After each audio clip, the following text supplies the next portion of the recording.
There's a new wave of GMT watches coming and I am ready for it.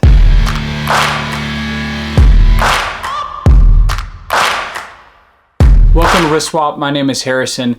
I've really loved GMT watches for a long time. The problem that I've always had is that usually they're not that affordable. You can look at GMT watches that have a 24-hour hand. It's what's called a collar GMT or a desk GMT, an office GMT. And all that is where you can independently set the 24-hour hand to track time zones while your hour hand stays normal, like a normal watch. Idea being that you can tell time normally and then change a time zone to look at where someone else is. I really wanted a traveler's GMT, or sometimes called a TRUE GMT, where the hour hand is independently adjustable. So I'll talk about it briefly. Seiko obviously came out with the 5KX GMT version. That one's a collar GMT, which is kind of a disappointment for me because what I wanted was a traveler's GMT.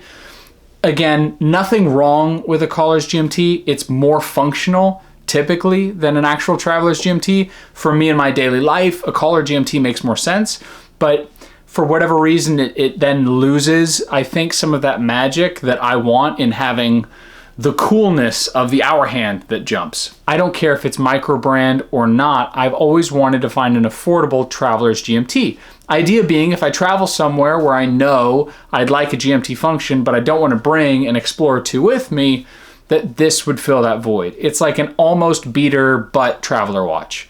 And other than like a Casio G-Shock, there isn't really a watch out there that does that for you where you can do time zones quickly. Here's what's changing. A new Miyota movement. And I originally heard about it from Urban Gentry's channel. He just talked about it on a new Bulova watch that has a TRUE GMT movement in it that has a Miyota. The Miyota is the 9075. Now, I don't know much about it. I don't know the thickness, I don't know the width, so I don't know if it's gonna mean that the watches housing it have to be large or fat. But if most Miyota movements are any indication, I'm assuming it's gonna be relatively thin and relatively small, maybe 26 millimeters wide and not that thick. So what that means is that for me, when I've wanted a TRUE GMT watch, what I've typically done is I look at the spectrum. You've got Miyota. Miyota has a TRUE GMT, and then you have, I believe Hamilton has one as well. That's gonna be your 1,000 to 2,000 range, sometimes a little over 2,000. Then there's a kind of a jump, and you've got your Tudors, your Tudor GMT, you've got your Tudor Black Bay Pro, and both of those are gonna be about $4,000. Pre-owned, you might find them for $300 to $3,500 depending on condition. So that's kind of now everything then above that is really, expensive for everyday people like myself.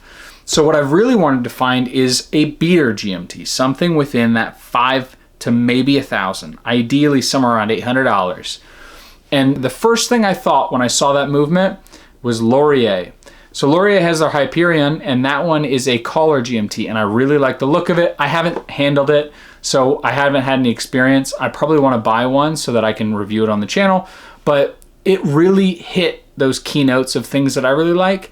It was obviously a little homage, representative of the original GMT Master, but for the money, it didn't really matter to me, but it had a collar GMT. So for me, it never had that oomph to make me say, yes, I'm willing to spend $800 right now.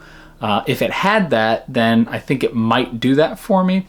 So all I want to say, I want to make this video short, is just a heads up. I think you guys should look out for the Miyota 9075 coming out. I'll do a video about the SKX GMT when it comes out, or whatever 5KX GMT, whatever it's called.